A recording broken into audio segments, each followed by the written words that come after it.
What if I told you that a significant portion of what you see when you look at your belly in the mirror is not fat at all? Not stubborn fat, not deep visceral fat, not anything that requires months of dieting or hours on a treadmill to address. What if a large part of that visible protrusion is water your body is hoarding because it feels chemically threatened? Gas trapped because your digestion is slowed under stress.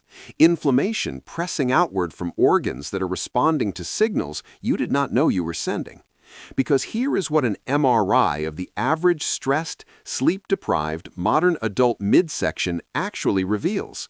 Layers. The outermost visible layer is not all fat. It is fluid retention driven by cortisol and insulin. It is digestive distension from a gut running in slow-motion stress mode. It is inflammation pushing organs outward. The actual fat is underneath all of that. And while burning the fat takes time, draining everything sitting on top of it does not. That can happen in 7 days, without dieting, without a single extra hour of exercise, using 3 precise biological mechanisms your body was already designed to run. Today, we are going to activate all 3. The fatal mistake. Before we get into the mechanisms, we need to address the calculation error almost everyone makes when they decide to shrink their belly. They assume that 100% of what they see is fat tissue, so they attack it like an enemy. They slash calories aggressively. They add intense daily cardio on top of an already stressed system. And biologically, this backfires immediately and completely. Aggressive restriction triggers a survival response called adaptive thermogenesis. Your body interprets the sudden caloric drop as a famine signal. Thyroid function decreases, metabolic rate drops, cortisol spikes to preserve every remaining calorie as emergency reserve. You end up exhausted, inflamed, and paradoxically more bloated than before because digestion slows dramatically under elevated cortisol. You are not failing because you lack discipline. You are failing because you are using a war strategy against a plumbing problem. The belly is not an enemy to be defeated. It is a pressure system to be drained.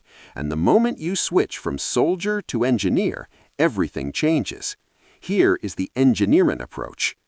The diagnosis, what is actually in your belly. To fix the problem correctly, you need an accurate diagnosis of what you are actually dealing with. If your stomach feels hard and distended, even on days when you have eaten very little, you are carrying a chemical environment, not just fat tissue. Visceral fat cells are not passive storage. They are metabolically active factories, continuously secreting inflammatory proteins called cytokines into your bloodstream.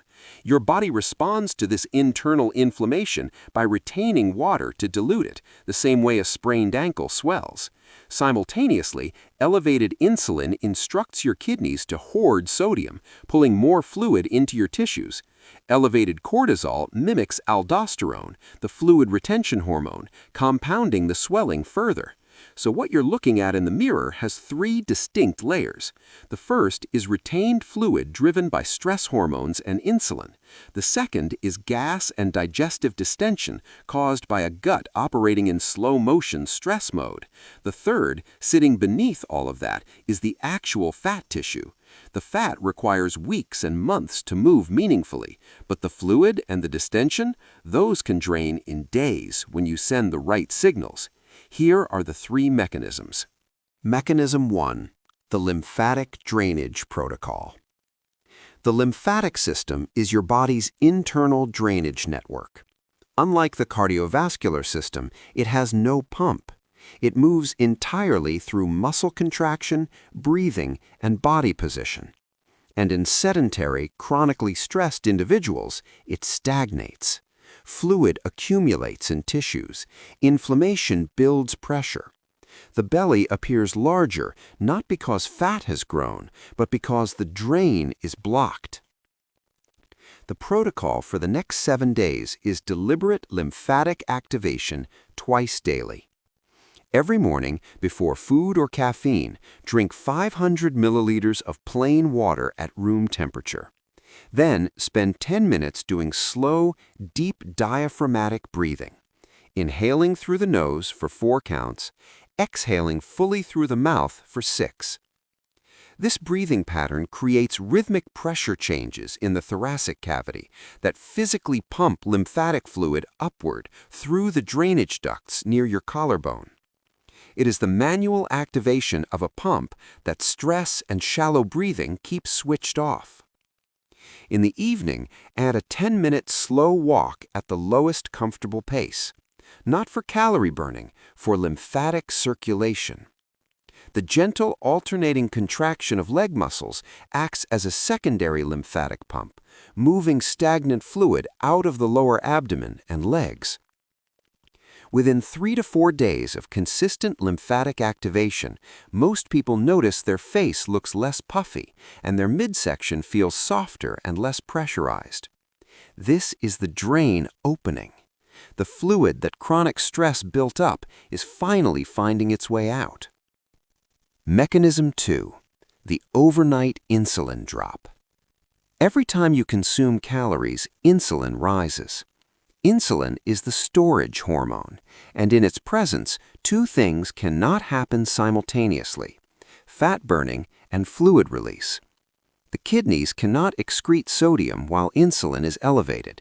Fat cells cannot release stored energy while insulin is elevated. You are chemically locked into accumulation mode for as long as insulin remains above baseline. Most people eat their last food between 9 and 11 at night. Then they wake up and eat again within an hour of rising. This gives the body a window of perhaps 6 to 7 hours where insulin can approach baseline. It is not enough. The drain never fully opens. The 7-day protocol here is simple and requires no change to what you eat, only when. Finish your last meal or snack by 7 in the evening. Do not consume any calories until 9 or 10 the following morning. This creates a 14 to 15-hour window where insulin falls to its lowest point, the kidneys release retained sodium and the water that follows it, and human growth hormone, which can only work when insulin is low, begins actively oxidizing visceral fat for fuel during the overnight hours. The first morning you wake up after a full overnight insulin drop, you will notice something specific. Your stomach will feel flatter before you have eaten anything. Your face will look sharper. Your rings will feel looser. This is not imagination. This is fluid leaving your tissues through the kidney pathway that elevated evening insulin was blocking every night before. People call this the overnight whoosh. It is real, it is measurable, and it compounds every consecutive night you protect the window. Mechanism 3. The thermal reset. Inflammation is the least discussed driver of belly distension, and it is the one most directly within your control through a single daily habit. Chronic low-grade inflammation, driven by processed food, poor sleep, and psychological stress, keeps your internal tissues swollen. It presses outward. It makes the belly feel hard rather than soft. And it cannot be reduced through restriction alone because the inflammatory signal is not primarily dietary. It is hormonal and thermal. Cold exposure, applied correctly, is one of the most powerful anti-inflammatory interventions available without a prescription. The protocol is a 60-second cold shower at the end of your normal shower each morning for 7 days. Not ice baths, not extreme cold. Simply turn the temperature to cold for the final 60 seconds before you step out. Here is the mechanism.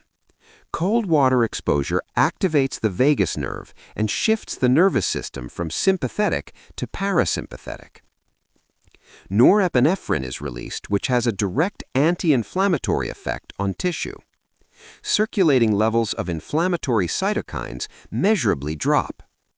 Additionally, the rapid temperature drop triggers vasoconstriction, followed by vasodilation when you step into a warm environment, creating a pumping effect in surface capillaries that accelerates fluid movement through compressed tissues. Within 4 to 5 consecutive mornings, the inflammation-driven hardness in the belly begins to soften. The pressure releases. You are not burning fat, you are reducing the swelling that was making the fat look twice as prominent. The bonus lever: remove the one liquid. If you want to accelerate everything above, make one single change to what you drink. Remove all liquid calories for 7 days entirely. No juice, no sweetened coffee, no soda, no sports drinks. Replace everything with plain water, black coffee, or unsweetened tea. Liquid fructose, the sugar in juice and sweetened drinks, bypasses normal digestion and goes directly to the liver, where it creates inflammation and begins converting immediately to fat. It is the single fastest driver of liver swelling and visceral inflammation in the modern diet. Removing it does not require willpower, meal planning, or counting anything. It requires one decision made once. And within 48 hours, the inflammatory load on the liver begins to drop measurably. The 7-day reality. Here is what happens when you stack all 3 mechanisms together across 7 days. The lymphatic protocol drains the stagnant fluid that stress has accumulated in your tissues. The overnight insulin window releases the sodium and water your kidneys were holding and opens the fat-burning window every night while you sleep. The cold thermal reset reduces the internal inflammation, pressing your belly outward. And removing liquid calories stops the daily assault on the liver, driving that inflammation in the first place. You have not counted a calorie. You have not added a single workout. You have not deprived yourself of any real food. But after 7 days, your pants are looser, your face is less puffy, your belly feels softer, and your energy is noticeably more stable. This is not magic. This is what the body does when you stop sending the signals that were telling it to hold on. Stop fighting your biology. Start draining it. 7 days, 3 mechanisms. Let the engineer do the work.